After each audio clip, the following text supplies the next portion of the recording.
네, 안녕하세요. 성격 심리학 제 6번째 시간 시작하도록 하겠습니다. 예, 저희들 마음 열기 시간으로 항상 시작을 하는데요. 저번에 우리 감정에 대한 부분을 하면서 외로움, 우리 오프라 윈프리의 외로움에 대한 것도 우리가 살펴봤고요.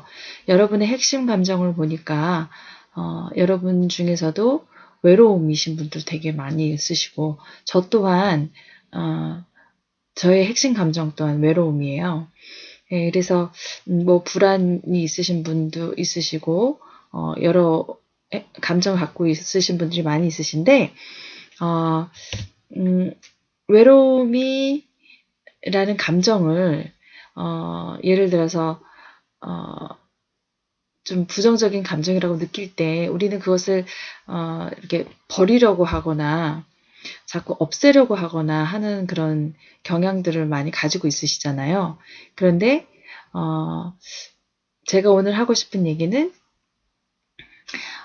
한번 180도로 우리의 그 보는 관점을 한번 바꿔보자는 것인데요. 우선은 이 외로움이라는 것이 어디에서 왔을까?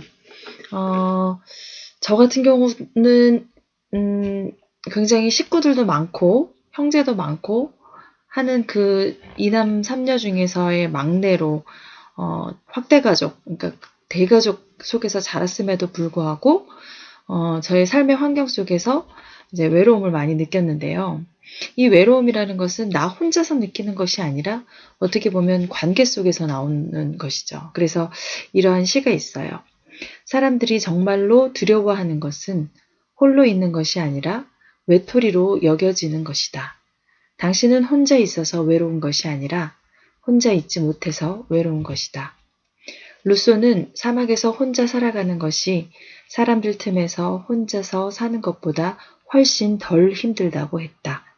외로움은 주위에 아무도 없을 때가 아니라 사람들과의 관계 속에 있을 때 엄습한다. 고독이 나를 위로한다라는 그 시 중에서 봤는데요. 이 외로움은 주위에 정말 아무도 없을 때가 아니라 사람들과의 관계 속에 있을 때 엄습한다. 이거에 저는 굉장히 공감이 되더라고요. 우리 감정의 원인을 한번 여러 가지로 살펴봤을 때 여러분 나의 어린 시절에 대해서도 여러분이 한번 생각해 보셨었고 또 나의 가치관이 어떠한가에 따라서도 나의 감정의 원인이 될 수 있고요. 내가 원하는 것, 나의 욕구와 이 감정이 또 많이 연결이 되어 있는데요. 여러분과 원래 제가 대면 수업을 하게 되면 제가 원래는 그 가치관 경매라는 거를 여러분과 한번 재밌게 한번 해보려고 했었거든요. 자, 그래서 여러분이 많은 가치관들이 있는데 여러분이 갖고 싶은 가치관, 내가 그러니까 나의 삶에서 항상 같이 하고 싶은 그 가치관이 어떤 것인지 여러분이 한번 그것을 여기에다 한번 써보시고요. 그리고 또 나의 삶에 영향을 주었던, 영향을 지금도 주고 있는 그런 가치관이 있다면 어떤 것인지. 이제 가치관은 여러 가지 우리가 미덕이라고 생각하는 여러 가지들이 중요하게 생각하는 그런 것들이 있죠. 예를 들자면 나는 어떠한 무엇보다도 나는 사랑이 중요하다.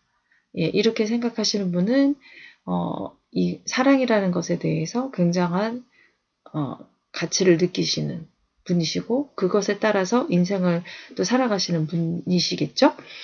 이렇게 가치관은 여러 가지가 있는데 정말 내가 중요하게 생각하는 것 그리고 내가 내 인생에서 같이 하고 싶은 그런 그 가치관 그리고 나의 삶에 영향을 준 가치관이 무엇인지 여러분 한번 생각해보는 그런 시간을 가지셨으면 좋겠습니다.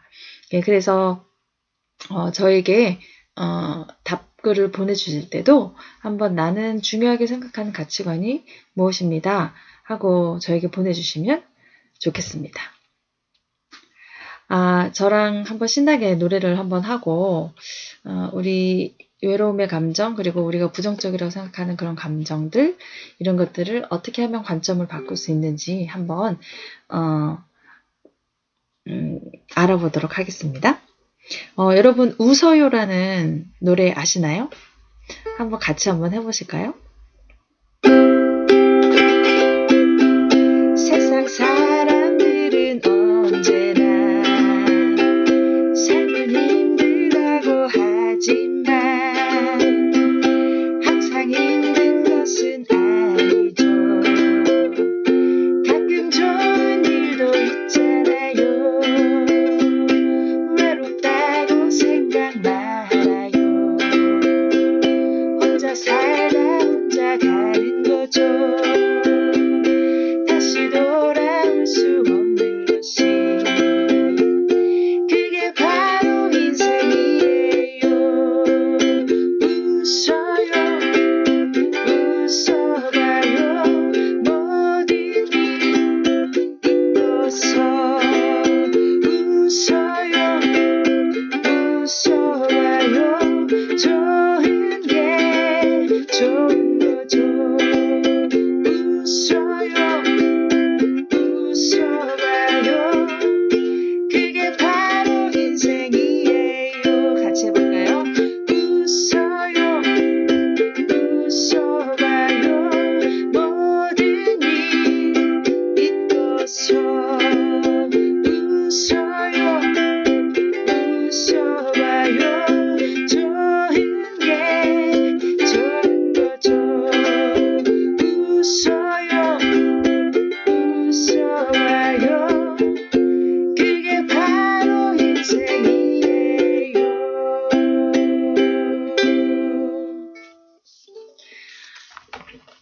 자, 여러분 즐거우셨나요? 정말 이 노래를 들으시면서 같이 웃으셨나요? 예, 이게 바로 인생인 것 같습니다. 예, 눈의 착각.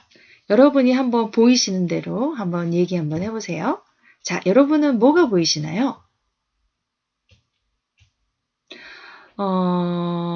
이렇게 보이시나요? 사람 얼굴이 보이시는 분이 있으실 것이고, 이 까만 걸 보면은 화병으로 보이죠? 예. 자, 이거는 뭘로 보이시나요? 예. 박쥐와 천사. 그래서 까만 부분은 박쥐고요. 하얀 부분 보면 천사로 보이시죠? 예. 이건 무엇으로 보이시나요? 예, 사람 얼굴로 보이는 분 있으시죠? 예, 그리고 말 2마리가 보이시는 분들도 있으실 거예요. 예, 사람 얼굴로도 보이고 말 2마리로도 보입니다. 자, 이거는 어떻게 보이시나요? 예, 누군가 제가 지금 노래한 것처럼 기타를 메고 예, 콘서트를 하고 있네요. 네, 그런데 집이 사람들로도 보이지만 또 어떻게 보이나요? 여러 집들이 있는 예, 마을로도 보이네요. 그쵸? 예, 이것은 여러분 어떻게 보이시나요? 아, 예, 거울을 보고 있는 여인. 그쵸? 화장대 거울을 보고 있는 여인. 그리고 예, 전체적으로 보면 해골로 보이죠. 예, 여기는 좀 여러 그림이 있네요. 네, 우선은 뭘로 보이시나요? 예, 노인, 할아버지, 할머니 보이시나요? 예, 그리고 기타 치는 사람들, 이목구비 쪽에 기타 치는 사람 2명 있네요. 예, 그리고 또 노란 걸 보면 우리가 뭐라 그럴까요? 이거 술잔이라고 그러나요? 와인잔이라고 하나요? 그 잔도 보이고요. 또 노인의 귀 쪽에 보면 여인 보이시나요? 그쵸? 예, 굉장히 다양한 그림이 있네요. 아, 예, 이거는 무엇으로 보이시나요? 예, 산타클로스. 산타클로스가 짐을 들고 오는 것처럼 보이기도 하고, 예, 해골의 모습이 보이기도 하네요. 자, 이거는 조금 난이도가 있네요. 자, 이거는 어떻게 보이시나요? 우선은 소녀의 뒷모습 보이시나요? 옆쪽으로 된 뒷모습, 여인의 뒷모습과 여러분 할머니 보이시나요? 할머니?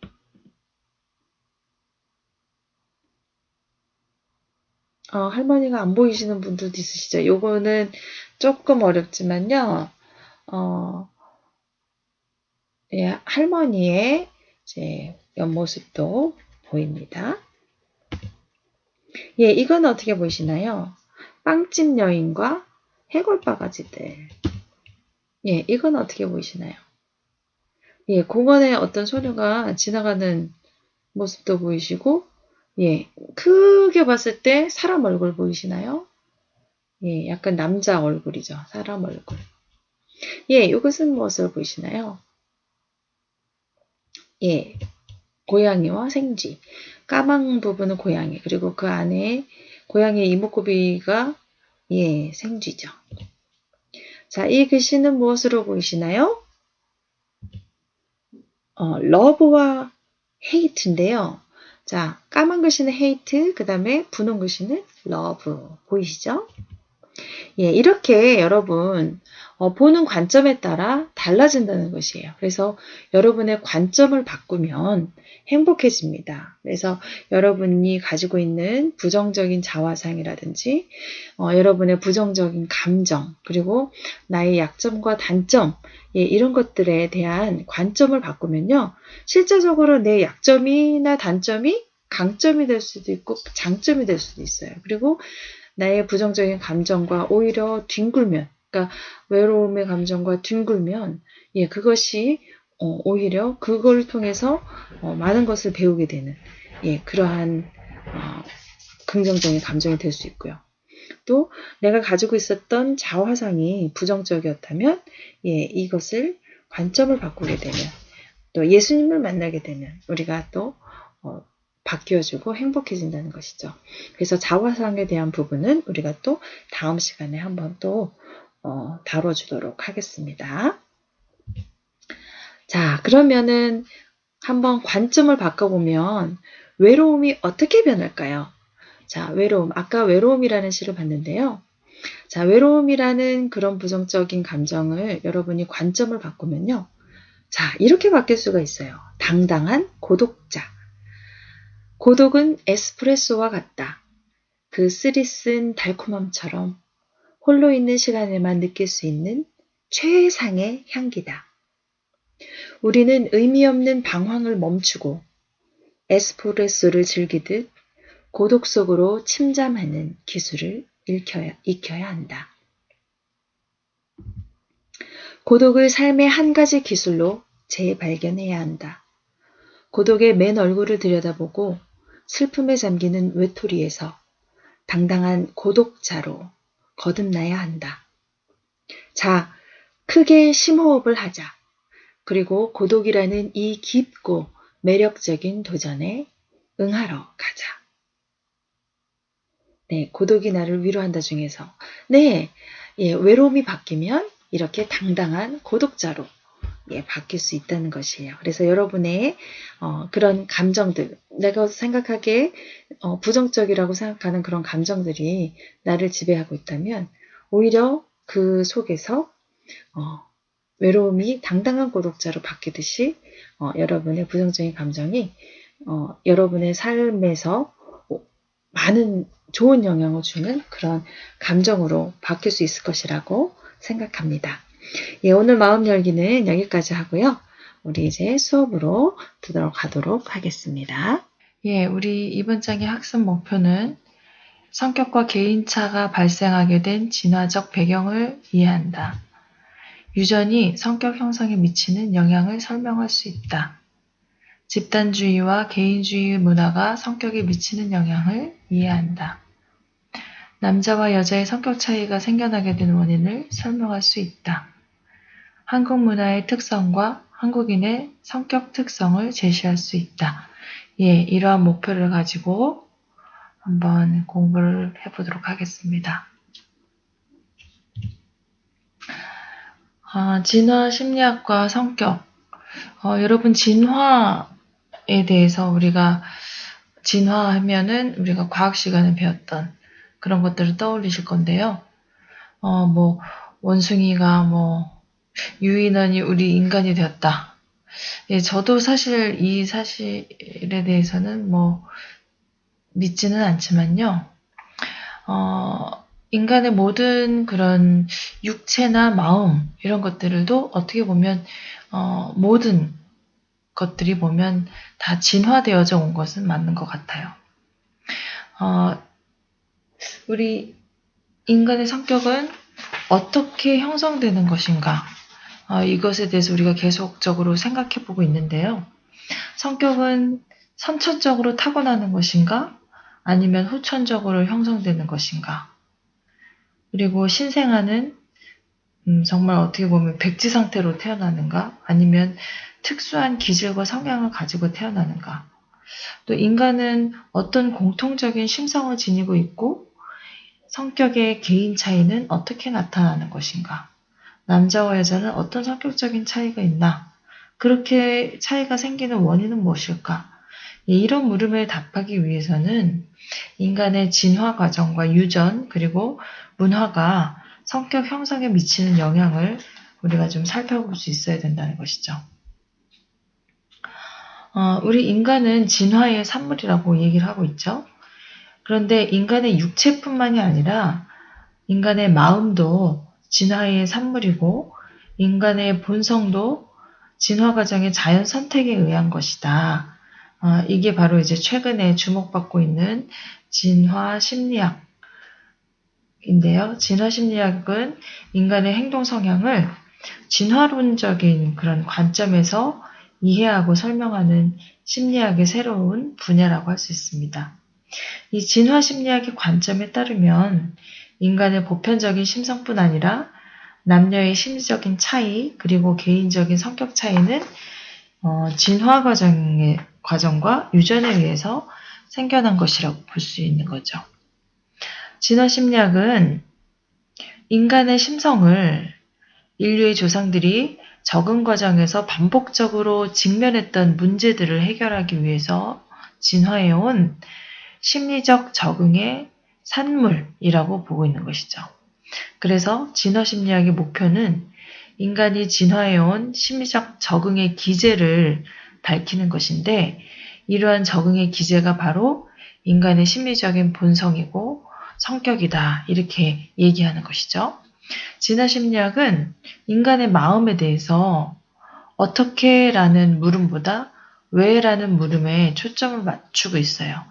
이 전통적인 심리학은 인간의 마음이 어떻게 작동하는가, how에 이제 초점을 맞추고 있다면, 진화 심리학은 인간의 마음이 왜 이러한 방식으로 작동하는가, 왜 이러한 심리적 구조와 작동 방식을 갖게 되었는가 하는 물음에 초점을 맞추고 있다는 것이에요. 자, 그렇다면 우리가 진화론에 대해서 좀 짚어보고 넘어가야 되겠죠. 진화론은 여러분이 너무나 잘 알고 있는 찰스 다윈에 의해서 주장되어져 온 것이고 모든 생명체는 자연 선택에 의해서 존재한다는 것이죠.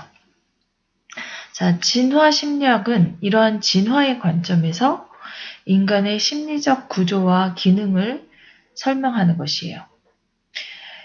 인간의 심성은 인류의 조상들이 직면했던 적응 문제를 해결하기 위해 진화해온 심적 적응의 산물이다. 인간의 마음이 왜 이런 방식으로 작동하는가? 인간은 왜 이런 심리적 구조와 기능을 갖게 되었는가? 하는 것에 관심을 가지고 초점을 맞춘 것이 바로 진화 심리학이다. 라고 말할 수 있습니다. 인간의 보편적인 심성과 진화에 대해서 우리가 한번 살펴보고자 하는데요. 진화 심리학의 관점에서 보면 인간의 마음속에는 인류의 조상들이 살아온 삶의 흔적이 남아 있어요. 인간의 심리적인 기능은 인류의 조상이 직면해야 했던 환경에 잘 적응하도록 특화된 것이라고 볼 수 있어요. 그러한 환경을 우리가 진화적 적응 환경이라고 얘기하고 있습니다. 인류가 오랜 진화 과정에서 생존하기 위해 적응해야만 했던 환경의 압력을 의미를 하는 것이에요. 즉, 특정한 적응 방식을 선택하도록 오랜 시간을 통해서 반복적으로 주어진 압력들이 있죠. 이런 것을 진화적 적응 환경이다. 이렇게 얘기하고 있는데요. 이런 환경적 압력에 의해서 선택되어진 진화된 심리적 구조와 기능을 진화된 심리적 기제라고 합니다.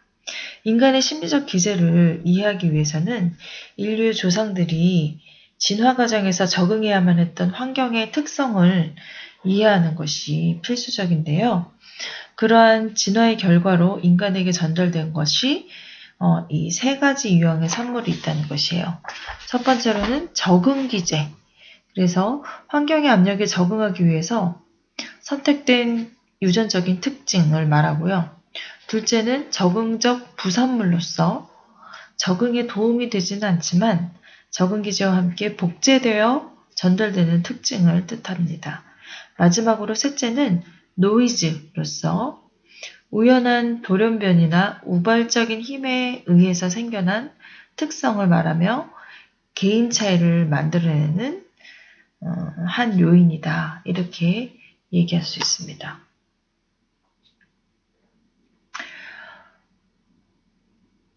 진화론의 관점에서 보면 모든 생명체의 궁극적인 이유는 무엇 때문일까요?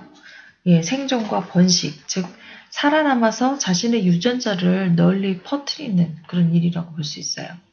생존을 위해서 가장 중요한 일은 생명을 위협하는 자연의 그 적대적인 세력들이 있죠. 기후, 날씨, 식량 부족, 독소, 질병, 기생충, 약탈자, 같은 종내의 적대자 등 이러한 적대적 세력으로부터 자신을 보호하는 일이라고 할 수 있어요. 인간이 성공적인 그 생존을 위해서 직면했던 적응 과제 유형은 이제 다음과 같습니다. 무엇이냐? 첫 번째로는 식량을 획득하고 선택하는 일이겠죠.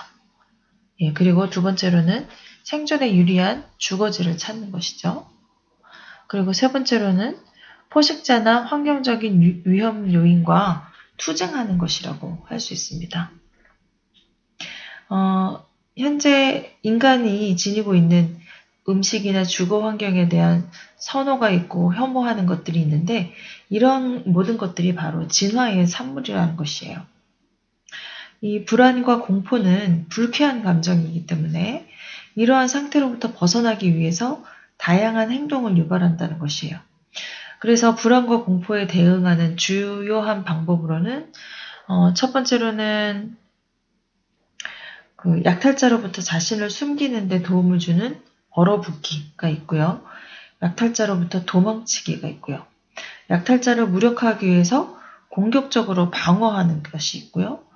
동일한 종의 공격자에게 복종하거나 타협하는 이러한 것들이 이제 바로 생존을 위한 진화된 심리적인 기제다 이렇게 말할 수 있습니다.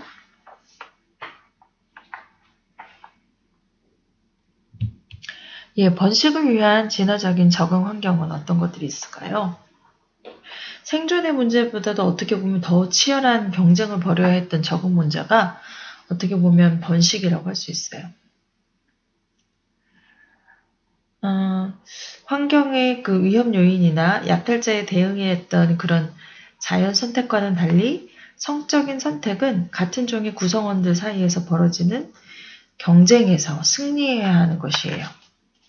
자, 그래서 성공적인 번식을 하기 위해서 인류의 조상들이 직면했던 그런 문제들의 유형은 어떤 것들이 있을까요? 동성 간의 경쟁, 그쵸? 집단에서 그 바람직하고 매력적인 그런 이성에게 접근하기 위해서 동성 구성원들을 이기거나 따돌려야 되겠죠. 그리고 두 번째로는 이제 짝 선택할 때 집단 내에서 최대의 번식 가치를 가진 그런 이성 짝을 찾는 것이죠. 그리고 성공적인 수정, 그리고 짝 유지, 상호적 이자 동맹 형성. 이자 동맹 형성이라는 것은 경쟁자를 물리치기 위해서 협동과 상호성에 의한 이자 관계를 형성하는 것으로 친구의 중요성을 의미합니다. 그리고 연합 형성과 유지. 자신의 이익과 밀접하게 연결된 집단과 협동적인 관계를 맺고 지속적으로 참여하는 것이죠. 그리고 부모로서의 양육적 보살핌과 사회화가 있습니다. 또 마지막으로 자식 외에 친족에게 투자하는 것이죠. 자신에게는 손해가 될 수 있지만 같은 유전자를 공유한 친인척에게 도움이 되는 행동을 하는 것. 이것들이 바로 번식을 위한 진화적인 적응 환경이라고 볼 수 있는데요. 이 번식을 위한 진화된 심리적 기제는 또 많은 하위 문제로 구성이 되는데요. 예를 들어서 성공적인 동성 간의 경쟁을 위해서는 잠재적인 이성 짝이 요구하는 자원의 확보, 사회적 지위의 성공적인 확보, 성공적인 상호적 연합과 연대, 잠재적 이성 짝의 친척이나 친구와의 긍정적인 관계 형성, 잠재적 이성 짝에 대한 성공적인 구애, 잠재적 이성 짝의 동성 경쟁자에 대한 폄하 등이 필요하겠죠.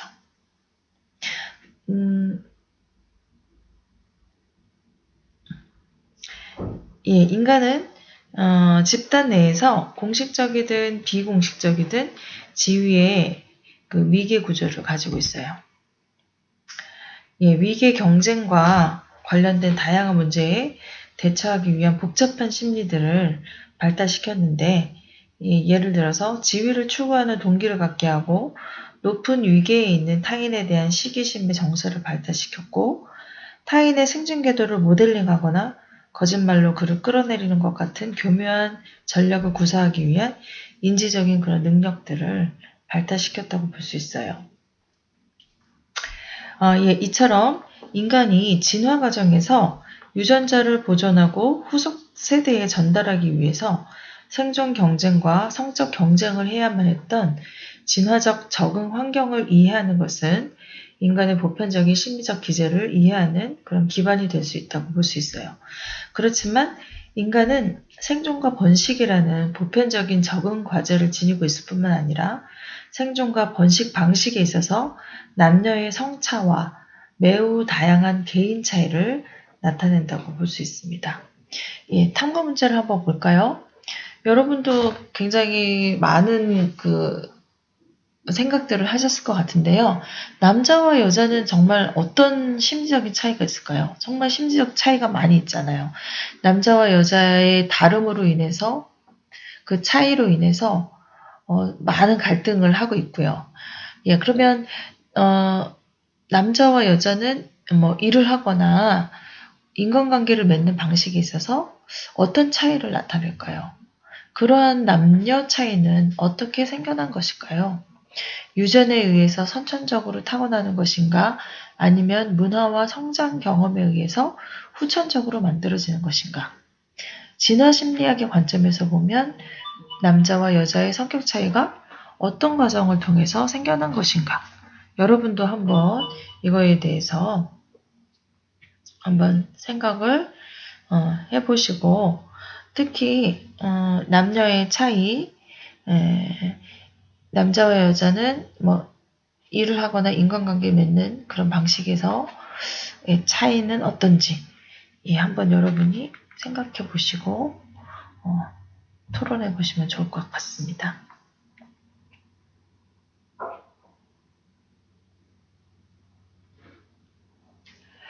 남자와 여자의 차이와 진화에 대해서 우리가 진화 심리학의 관점에서 한번 보도록 할까요? 그림을 보면 날씬한 여자가 거울을 보는데 거울 안에 뚱뚱한 자기 모습을 보고 있죠. 그런데 반대로 남자는 굉장히 뚱뚱하고 못생긴 남자가 거울 속에는 아주 멋진 남성이 자기인 것처럼 그렇게 보고 있는 그 모습이 있는데요. 이것은 남자와 여자의 차이를 좀 보여주는 단면적인 그런 부분인 것 같아요. 남자와 여자의 성격 특질의 차이는 어떨까요? 진화 심리학의 커다란 공헌 중에 하나가요. 이 남녀 차이에 주목하게 만든 것이에요. 진화 과정에서 남자는 먹이를 수집하고 위협을 물리치는 그런 사냥꾼과 전사의 역할을 담당한 반면에 여자는 자녀를 낳아 기르는 그런 양육자의 역할을 담당했습니다. 이러한 성 역할이 남자와 여자의 성격 특질과 행동 패턴의 차이를 유발했을 것으로 추정이 됩니다. 남자는 생존을 위한 것이든 번식을 위한 것이든 투쟁을 해야 되기 때문에 공격적이어야지만 성공할 수 있었고요.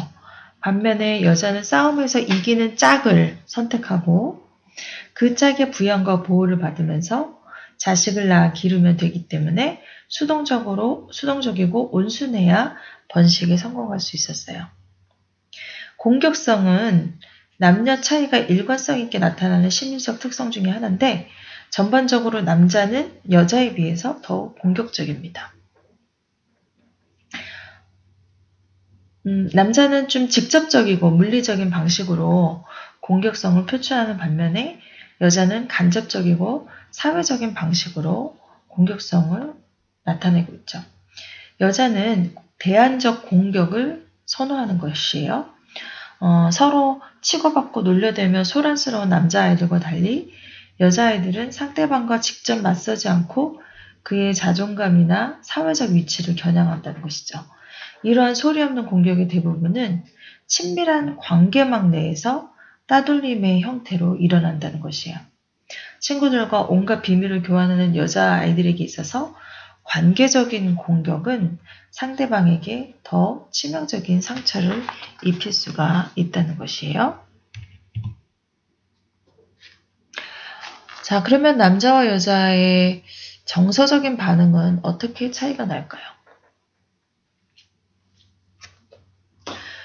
남자와 여자는 질투를 비롯해서 이성관계에서 경험하는 정서적인 경험과 행동적인 반응에 대해서도 차이를 나타내고 있어요. 자, 질투. 질투는 현재의 이성관계를 위협하는 그런 대상에 대해서 느끼는 분노와 불안이 혼합된 그런 정서적인 경험이라고 볼 수 있죠. 그 성적 질투를 촉발하는 그런 단서에 있어서요. 남자와 여자는 매우 다릅니다.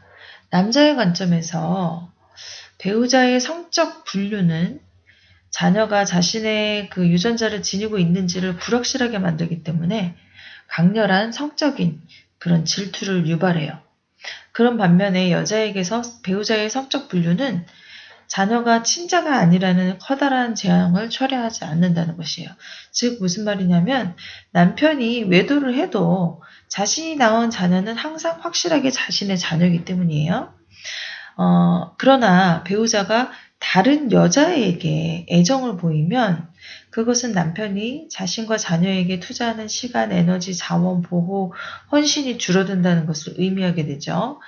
예, 그래서 이런 손실은 자녀의 생존에 위협이 되기 때문에 성적인 질투의 중요한 단서가 돼요.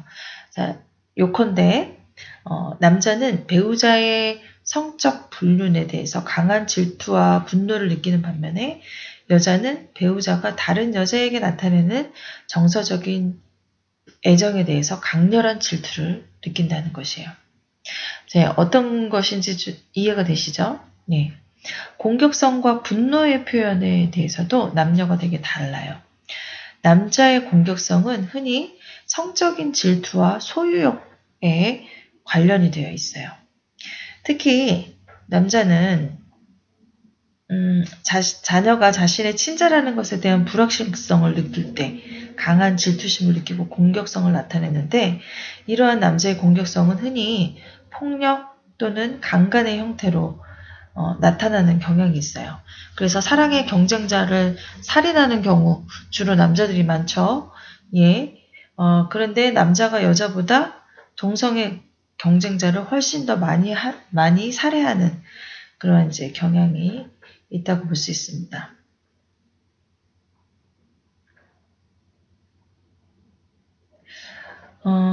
일반적으로 남자는 여자보다 가정 밖에서 공격성을 더 자주 느끼는 반면에 여자는 남자보다 가정 안에서 더 자주 공격성을 느낍니다.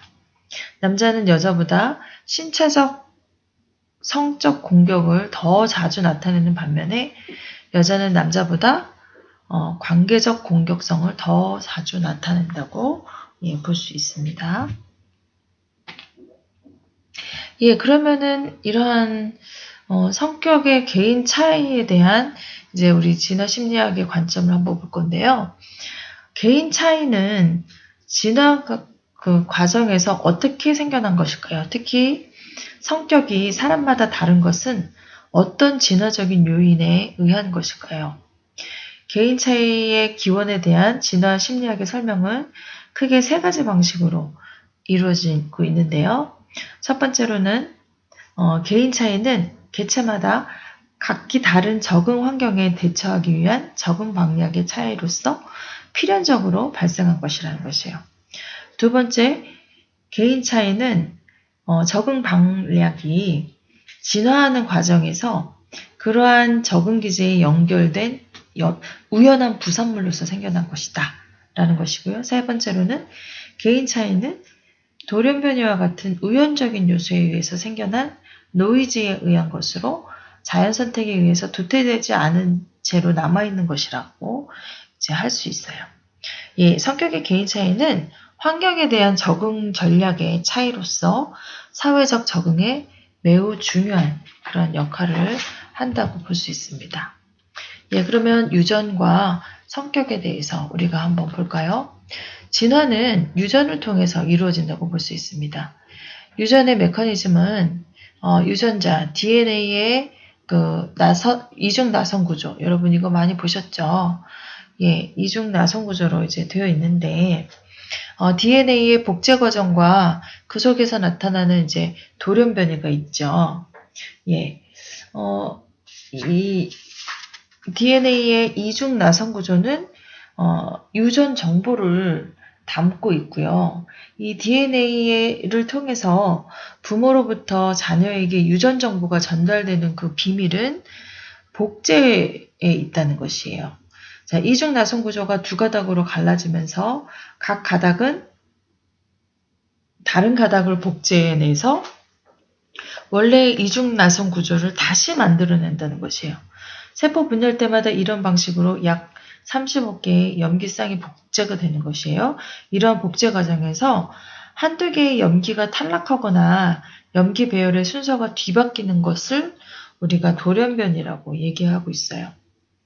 성격이 유전과 밀접히 관련되어 있다는 사실은 성격에 영향을 미치는 뇌의 구조와 기능이 유전자에 의해서 영향을 받고 있음을 의미하는데요. 최근에는 유전자와 성격 특질의 관계를 연구하는 성격 유전학이라는 새로운 분야가 대두돼서 특정한 유전자가 성격 특질의 발현과 어떤 관련성을 지니고 있는지 그런 것들을 밝혀내고 있습니다. 예를 들어서 세로토닌 전달체 유전자는 신경과민성의 성격 특질과 관련되어 있는 것으로 알려졌고 또 어떠한 유전자는 무자비함과 연결되어 있고 또 어떤 유전자는 대담성과 관련된 것이다. 이런 것들을 밝혀내는 것이 바로 성격 유전학이라고 볼 수 있습니다. 자, 인간의 성격은 선천적으로 유전되는 것인가 아니면 후천적으로 형성되는 것인가? 예, 이 성격 형성에 대한 천성 대 양육의 논란은요, 심리학의 전통적인 관심사였다고 볼 수 있습니다. 현대의 심리학자들은 성격이 유전적인 요인과 환경적 요인의 상호작용에 의해서 결정되는 것으로 여기고 있어요. 따라서 주된 연구 관심사는 어떤 성격 특질이 얼마나 유전에 의해서 영향을 받으며 어떤 환경적 요인의 상호작용을 통해서 형성되는지에 모아지고 있다는 것이에요. 인간의 다양한 속성은 유전에 의해서 영향을 받죠. 신체적인 특성뿐 아니라 심리적인 특성도 유전에 의해서 우리가 영향을 받을 수가 있다는 것이에요. 그런데 이것에 대한 여러 연구를 통해서 잠정적인 결론을 내리자면 성격 전반의 그 변량 중에 40%는 유전적인 요인에 의해서 결정되고 35%는 비공유 환경의 경험에 의해서 그리고 5%는 공유 환경의 경험에 의해서 결정된다는 것이에요. 나머지 변량 중 20%는 측정 오차에 기인하는 것으로 추정된다는 것입니다. 즉, 성격에 대한 유전적 요인과 환경적 요인은 각각 40% 정도로서 비슷하다고 볼 수 있다는 것이에요. 그래서 유전적이냐, 후천적인 것이냐, 예, 이것은 어떻게 보면 반반, 예, 그런 영향이 반반 정도다. 예, 이렇게 볼 수 있다고 합니다. 여러분, 비공유 환경. 공유 환경은 어떤 것인가요? 똑같은 환경을 갖고 있는 것이고, 비공유 환경은 어떤 것인가요? 비공유 환경. 이것은, 여기서 실험을 했던 것이 바로 쌍둥이 집단이었는데, 동일한 환경에서 함께 자란 집단과 입양 등의 이유로 다른 환경에서 자란 집단으로 구분해서 이렇게 연구를 했었는데요. 이 공유 환경은 자녀들이 동일한 가정 환경에서 동일한 부모로부터 양육되는 환경적인 요인을 의미하는 것이고요. 가정의 경제 수준, 부모의 일반적인 양육 태도, 중요시하는 가치 등 이런 것이 공유 환경이라고 할 수 있고, 비공유 환경은 동일한 가정 내에서 양육이 된다 하더라도 자녀들마다 각기 다른 경험을 하게 되는 환경적인 요인을 뜻하는 것이에요. 이런 비공유 환경 요인은 자녀들의 성, 남자아이냐 여자아이냐, 그리고 출생 순서, 그리고 개인적인 특성에 따라서 부모로부터 다른 취급을 받은 양육 경험뿐 아니라 삶의 과정에서 개인적으로 겪게 되는 생활 경험, 이런 것들이 바로 비공유 환경이라고 볼 수 있습니다. 그런데 여러 연구에 따르면 이 공유된 환경적 경험은 성격 형성에 그다지 큰 영향을 미치지 않고요. 오히려 그 비공유 환경의 영향력이 성격 특질에 좀 많은 영향을 미치는 것으로 나와 있습니다.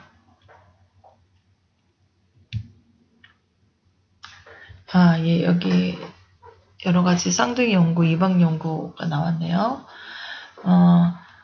우리 성격 5요인 했었잖아요. 그래서 이런 것들이 성격 5요인의 유전성이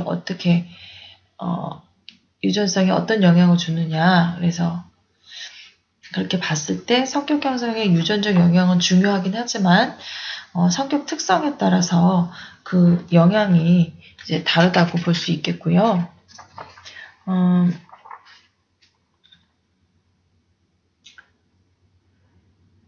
이 성격 5요인 중에서도 이제 유전적인 영향을 많이 받는 것이 이제 개방성이고, 외향성, 신경 과민성, 우호성, 성실성 순서로 이렇게 영향을 받는 순서가 나와 있긴 하지만 많은 부분이 유전적 요인에 꼭 기인한 것만으로도 볼 수 없고 환경적인 요인에 의한 것들도 많이 있다라는 것이죠. 그래서 개방성은 유전적 영향이 상당히 강력하지만 우호성과 성실성 같은 것은 환경적인 영향이 더 중요하다는 것을 이제 여러 실험을 통해서 나타내고 있습니다. 예, 공유 환경과 비공유 환경의 영향을 아까 지금 제가 말씀드렸는데요. 공유 환경은 동일한 부모와 가정에서 자녀들이 공유하는 환경적인 요인인데, 가정의 경제 수준, 부모의 양육 태도 중요하게 여기는 가치 등이고, 비공유 환경은 동일한 가정 내에서도 자녀마다 각기 다른 경험을 유발하는 독특한 그런 환경적인 요인들이죠. 성별, 출생 순서, 부모의 차별적인 대우, 이런 것들이 바로 비공유 환경인데, 이러한 영향력이 비공유 환경이 공유 환경보다 성격 형성에 더 큰 영향을 미친다는 것이에요. 그러나 성격 요인에 따라서 그 영향은 좀 다르다고 볼 수 있고요. 우리 성격의 5요인에서 개방성 같은 경우는 유전과 비공유 환경에 의해서 강력한 영향을 받는다고 볼 수 있고, 성실성은 비공유 환경에 의해서 가장 큰 영향을 받고요. 우호성은 비공유 및 공유 환경의 영향이 크지만 성별에 따라서 유전과 공유 환경의 영향이 다르다는 것입니다. 자, 그래서 여러분이 한번 생각해 볼 문제는 유전과 가정 환경은 성격 형성에 아주 강력한 영향을 미치죠. 그러나 같은 부모에게 태어나서 동일한 가정 환경에 자란 형제 자매 간에서도 현저한 성격 차이가 나타나죠. 과연 나는 형제와 자매와 비교해서 어떤 성격적인 차이를 지니고 있는가? 성격의 5요인 관점에서 볼 때 나와 다른 형제 자매는 어떤 성격 요인에서 가장 많은 차이를 나타내는가? 나와 형제 자매 간에 이렇게 성격 차이가 나타나는 이유는 무엇인가? 나의 성격 형성에 영향을 미친 나만의 비공유 환경은 무엇인가? 여러분이 한번 생각해 보시고 이 중에서 생각했을 때 나는 형제들과 이런 면에서 되게 차이가 있는 것 같은데 이런 나의 성격 형성에 영향을 미친 분명히 자신만의 비공유 환경이 있을 것이에요. 그래서 그 비공유 환경이 무엇인지 이것을 생각해 보시면은 여러분에게 도움이 많이 될 것 같습니다. 우리 뇌와 성격이 어떤 관계가 있는지 한번 살펴보도록 하겠습니다. 생물학적 관점에서 성격 특질을 뇌 구조와 신경기제의 특성에 의한 것으로 설명하고 있는데요. 생물학 기반의 성격 이론은 성격 특질을 동기, 보상, 처벌과 관련된 생물학적 체계와 관련된 것으로 여기고 있어요. 예를 들어서 편도체의 공포 처리 회로나 복측 피계 영역에서 치기신경액과 전두엽에 이르는 보상 경로의 활동은 도파민이나 세로토닌과 같은 신경 전달 물질에 의존한다는 것이죠. 여러분 도파민 많이 들어보셨죠? 이 도파민은 탐색적인 활동을 촉진하는 신경 전달 물질이에요. 그래서 성격의 5요인 중에서 외향성에 영향을 미치는 것이고요. 이 세로토닌은 억제 경로를 통해서 행동 회피를 촉진하는 것으로 알려져 있으며 신경 과민성, 우호성, 성실성과 관련된 것으로 여겨지고 있어요. 도파민과 세로토닌은 부주의한 탐색 때 조심스러운 억제의 갈등적 행동 특질을 조절하기 위해서 상호작용하고 있습니다. 이 성격 특질의 40~50%가 유전에 의해서 영향을 받는 것으로 이게 밝혀지고 있어요. 뇌는 개인의 행동에 영향을 미치지만 경험에 의해서 뇌의 구조와 기능이 변화될 수도 있습니다. 즉, 뇌는 경험에 의해서 변화될 수 있는 신경 가소성을 지니고 있어요. 특히 경험에 의해서 뉴런의 연결이 강화되거나 약화되어서 시냅스의 정보 전달 효율성이 변화하는 현상을 시냅스 가소성이라고 합니다. 그러면 문화와 성격은 어떤 관련이 있을까요? 인간의 성격은 유전과 환경의 합작품이라고 할 수 있습니다.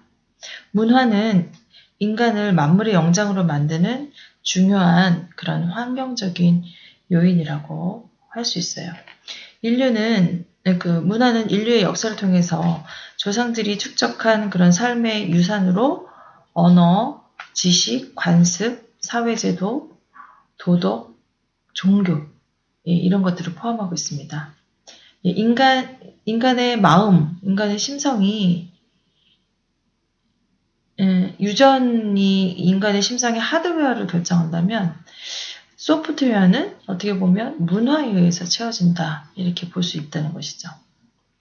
여러분 만약에 갓 태어난 그 신생아가 늑대 소년의 경우처럼 인간 사회가 아닌 동물 집단 속에서 성장하게 되면 어떤 심성의 소유자가 될까요? 늑대를 닮겠죠. 또한 늑대 소년의 사례처럼 늑대들 사이에서 자랐다가 인간 사회로 온다. 그랬을 때는 인간 문화를 접하지 못했던 이 늑대 소년 같은 경우 언어와 지식도 못 배웠고 자신의 충동을 조절하거나 대인관계를 형성할 수 있는 기본적인 적응 능력을 갖추지 못하고 있었죠. 이러한 사례들은 문화가 인간의 그 성격 형성에 미치는 강력한 영향을 보여준다고 볼 수 있습니다. 또 정서의 인식과 표현이 문화권마다 굉장히 많이 다르다는 것을 우리가 볼 수 있습니다. 또 사고방식 또한 문화에 의해서 많은 영향을 받는 것이죠. 자, 그렇다면 여러분, 한국인만의 독특한 성격적인 특징이 있을까요? 만약에 그러한 성격 특징이 존재한다면 여러분은 그걸 무엇이라고 생각하나요? 한국인과 서양인은 어떤 성격적 차이가 있을까요? 특히 동북아시아에 인접해 살고 있는 일본인이나 중국인과 비교하면 한국인은 어떠한 독특한 성격 특징을 가지고 있는가? 한국인만의 독특한 성격 특징은 어떻게 생겨난 것일까? 만약 한국인만의 독특한 성격 특징이 존재하지 않는다고 생각한다면 그렇게 생각하는 이유나 근거는 무엇인가? 예, 여러분 요거는 한번 생각해 보시기 바랍니다. 예, 문화 유형. 예, 문화 유형에 대해서요. 그 네덜란드 사회심리학자인 홉스테드가 문화를 네 차원으로 분류했어요. 권력 거리, 그러니까 사회에 존재하는 권력 분포와 불평등의 정도를 권력 거리라고 하는데요. 이 권력 거리, 그리고 개인주의와 집단주의, 그러니까 개인과 집단의 통합 정도, 그리고 남성성과 여성성, 그러니까 자기 주장, 경쟁, 성취와 같은 남성적 가치를 선호하는 정도, 그리고 네 번째로 불확실성 회피, 그래서 불확실한 그런 상황에 대해서 위협을 느끼며 회피하는 그런 정도로 문화를 이렇게 네 가지 차원으로 분류를 했습니다. 예, 그래서 개인주의 문화와 집단주의 문화가 어떻게 차이가 있는가 하는 것을 이제 얘기를 했는데요. 개인주의는 그 개인 간의 연계가 느슨하고 자신과 직계 가족만 돌보는 특성을 갖고 있고, 집단주의는 결속력이 높은 가족과 공동체의 통합, 집단으로부터 보호를 받는 특성을 갖고 있습니다. 개인주의에서의 자기관은 자기를 독립적인 존재로 여기고 고립된 분리적인 자기관을 갖고 있고, 집단주의에서는 자기를 상호 의존적인 존재로 여기고 조화 추구적인 관계적 자기관을 가지고 있고요. 인간은 개인주의에서는 인간은 독립적이고 자율적인 존재다 이렇게 보고 있고, 집단주의에서는 인간은 사회적 관계 중심적인 존재다 이렇게 보고 있고요. 개인주의에서 인간관계는 조건, 절차에 의해서 집단에 가입하는 것이고 단기적이고 덜 친밀한 인간관계이고요. 집단주의에서는 출생, 결혼에 의해 집단에 소속되고 장기적이고 더 친밀한 인간관계를 갖는다는 그 특징을 얘기해 주었습니다.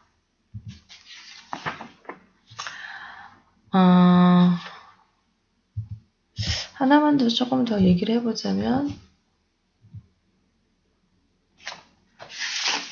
예,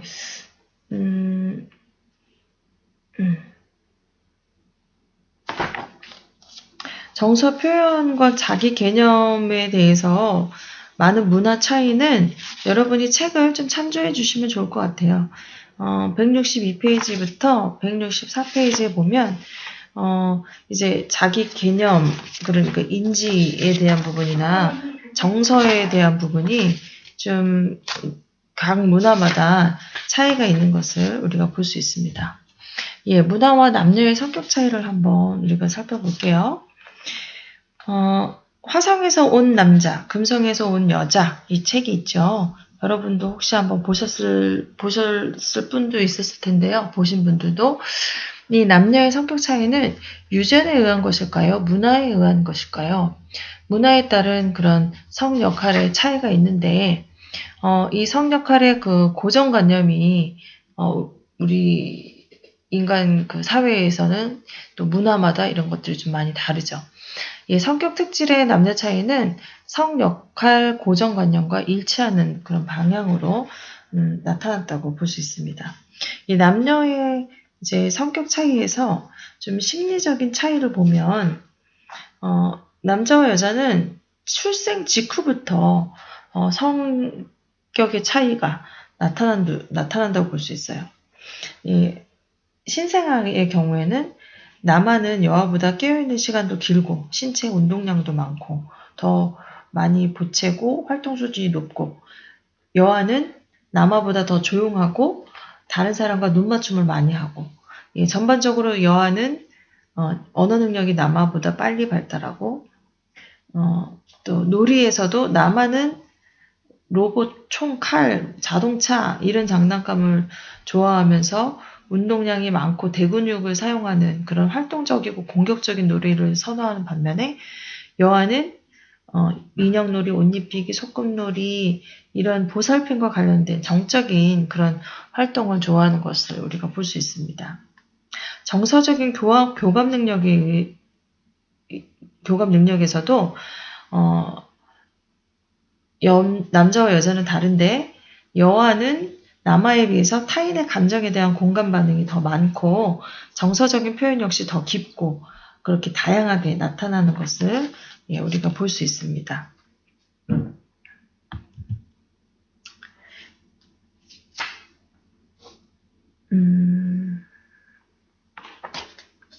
그렇다면 우리 한국 문화에서 한국 문화와 한국인의 성격은 어떻게 다를까요?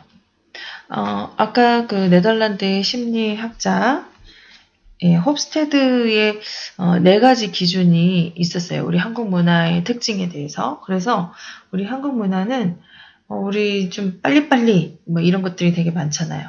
성격이 좀 급하고 열정적이고 다른 문화들 같은 경우 보면 중국은 뭐 만만디 뭐 이렇게 얘기하잖아요. 그래서 굉장히 너무 여유롭죠. 그리고 일본인은 어때요? 되게 조심조심.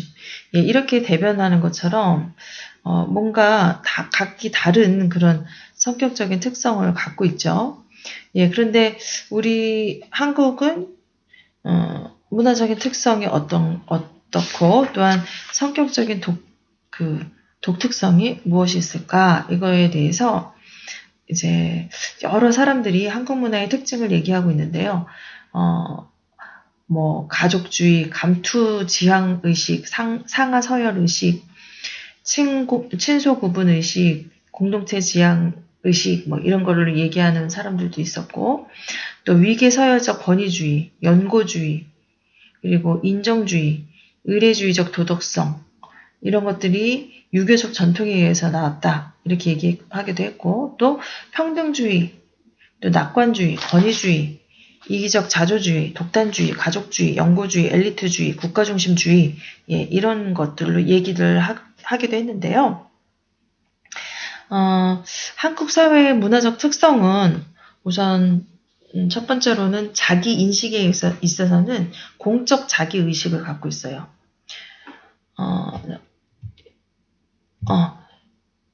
이것을 얘기하기 전에 먼저 아까 홉스테드의 4가지 기준으로 보면 권력 거리가 큰 문화, 우리 한국 문화는 권력 거리가 크다. 그리고 집단주의가 강하다. 남성성보다 여성성이 상당히 높다. 그리고 불확실성 회피 수준이 높다. 이렇게 얘기하고 있는데요. 유민봉 심형인에 의해서 보면 한국 문화의 특성을 이렇게 5가지로 얘기하고 있습니다.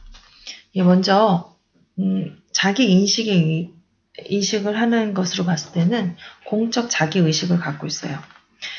타인의 시선을 의식하고 타인과 비교하고 이미지를 중요시하고 외모를 중요시하고 유행에 민감하고 대세를 따르고 그리고 눈치를 보고 과시적이고 모호한 태도 그리고 우회적인 의사표현 또 의사표현이 되게 소극적인 이러한 특징을 가지고 있죠. 이런 특징의 공통점은 다른 사람들이 자신을 어떻게 평가하고 생각하는지에 대해서 많이 의식한다는 것이에요. 즉 한국인들은 자신의 정체성을 다른 사람의 시선을 통해서 확인하는 그런 경향이 있어요. 이런 걸 볼 때 공적 자기의식이 강하다는 것을 우리가 볼 수 있습니다.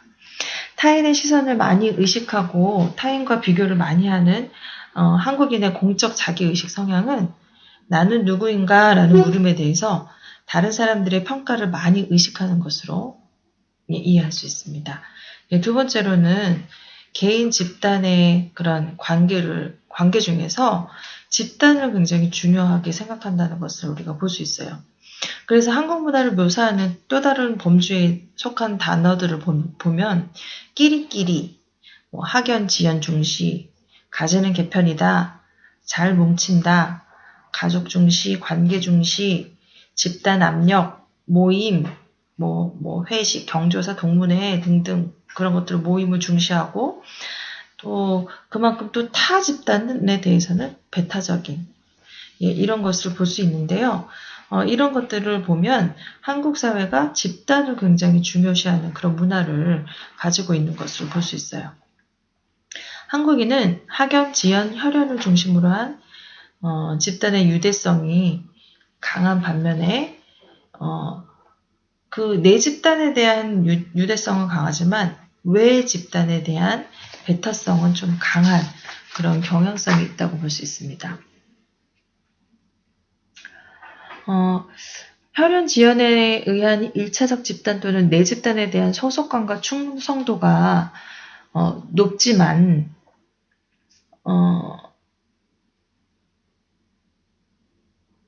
동문회, 회식, 경조사 등을 중요시하는 것은 이해관계를 중심으로 형성된 2차적 집단 내에서도 동문, 입사 동기 이런 공통적인 속성을 기반으로 1차적 집단과 유사한 내 집단을 또 형성하는 그런 경향성을 반영하는 것으로 우리가 해석할 수 있는데요. 이런 점에서 한국인은 우리로서의 소속감을 중요시한다고 볼 수 있어요.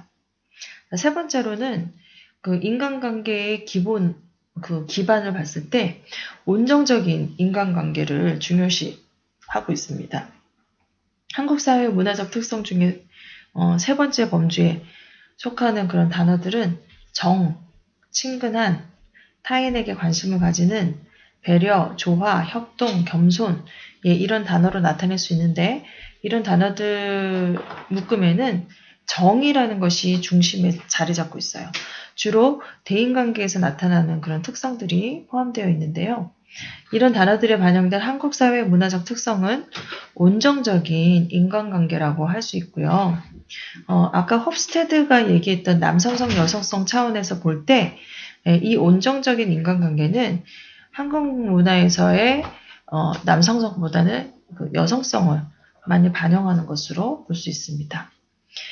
사회의 권위 구조에서도 위계성을 중시하는 그런 한국 문화의 특성을 볼 수 있는데 이 위계성을 중요시하는 그런 단어 반영, 그런 특성을 반영하는 단어는 나이 중시, 연장자 우대, 가부장적, 보수적, 서열 중시, 계층적, 지위 중시, 명분 중시, 체면 이런 단어들로 나타낼 수 있는데 이런 단어들의 묶음은 위계성을 중시하는 한국인의 특성을 반영한다고 볼 수 있습니다.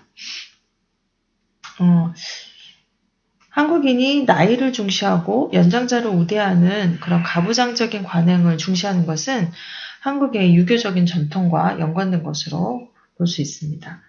마지막으로 사회의 보상구조. 이것은 이러한 한국 문화, 그러니까 결과를 중요시하는 한국 문화를 기술하는 그런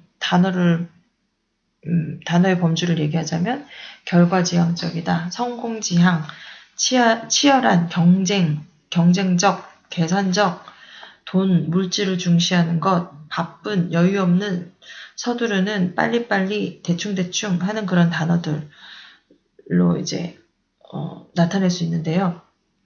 이런 단어들의 연결망에는 결과를 중시하는 그런 가치와 결과를 달성하기 위한 행동적인 그런 특성들이 이제 있다고 볼 수 있습니다. 그래서 뭐로 가도 서울만 가면 된다 이런 말이 있는 것처럼 목적지에 도달하는 그런 과정보다는 얼마나 빨리 도착했느냐 그 결과에 따라서 중요하게 평가되고 보상되는 한국 문화를 우리가 볼 수 있습니다. 한국인의 성격 특성에 대해서 차재호는 감정주의, 의존성향, 정해주의, 후한 인심, 비합리성, 높은 교육열, 위기주의 이렇게 얘기하고 있었고요. 또 조긍호라는 사람은 한국인의 그런 성격 특성에 대해서 사회적 관계 유지와 조화 지향성, 자기 억제와 자기 은폐 지향성, 단점 수용 및 자기 개선 지향성을 얘기하고 있고요.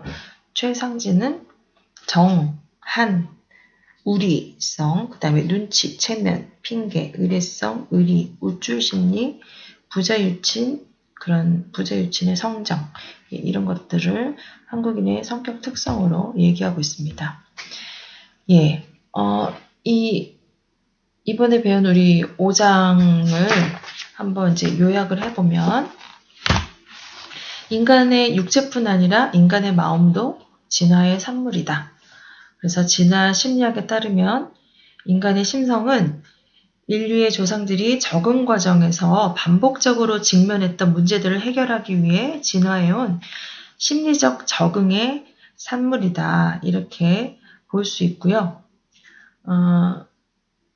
특히 성공적인 번식을 위한 다양한 적응 과제, 즉 동성 간 경쟁이라든지 짝 선택, 성공적인 수정, 짝 유지, 연합 형성과 유지, 자녀의 양육 등을 해결하기 위한 전략이 성격이다. 이렇게 할 수 있다는 것이에요.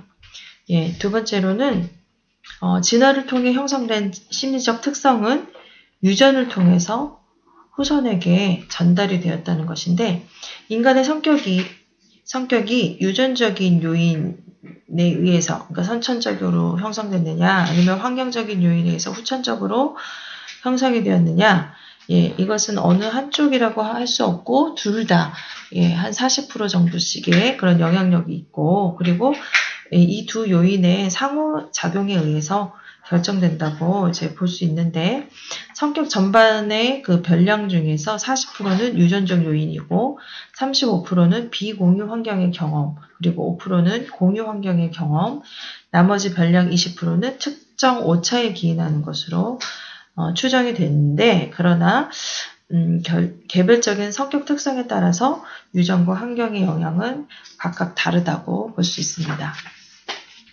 예, 세 번째, 문화는 인류의 역사를 통해서 조상들이 축적한 삶의 유산으로서 언어, 지식, 관습, 사회제도, 도덕, 종교를 의미하고요.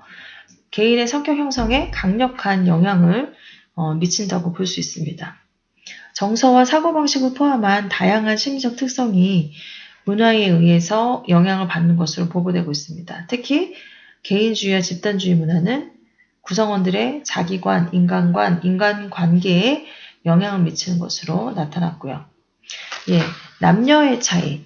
네 번째로 남녀의 차이는 다양한 측면에서 성격적 차이를 나타내고 있습니다. 남녀의 성격 차이는 유전적인 요인과 문화적 요인의 복합적인 영향에 의해서 그렇게 나타난다고 볼 수 있고요.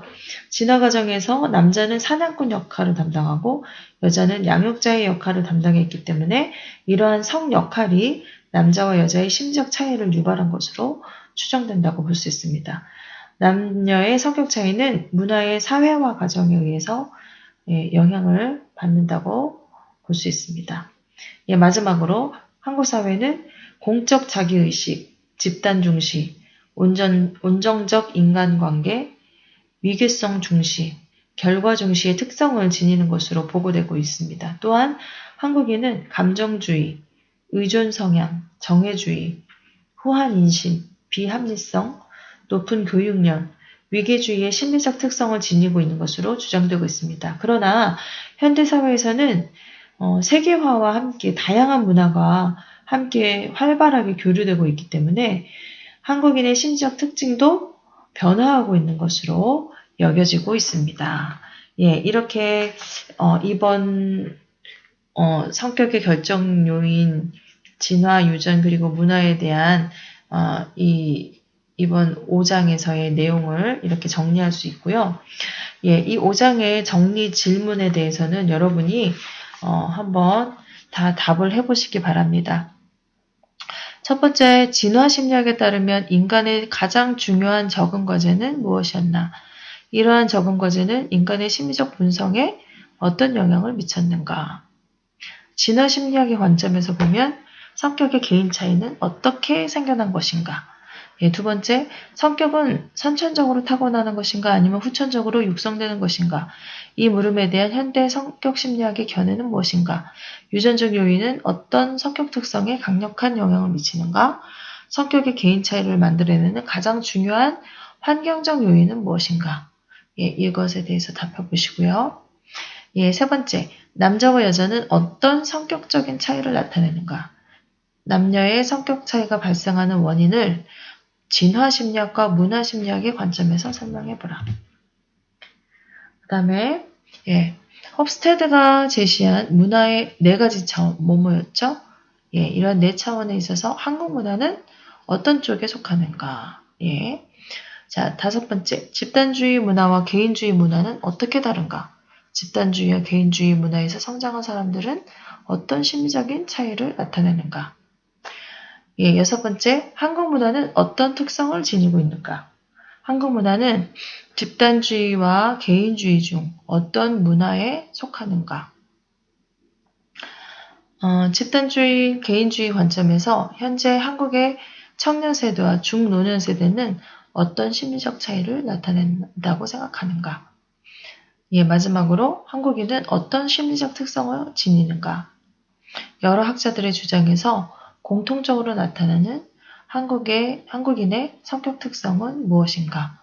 예, 특히 여러분, 성격은 선천적으로 타고나는 것인가, 후천적으로 육성되어지는 것인가? 예, 이거에 대한 것, 그리고 남녀의 성격적인 차이, 그리고 집단주의와 개인주의 문화의 다른 점, 그리고 한국 문화의 특성. 예, 이 네 가지 정도는 여러분이 꼭 한번 해보셨으면 좋겠습니다. 예, 여러분 수고 많으셨습니다.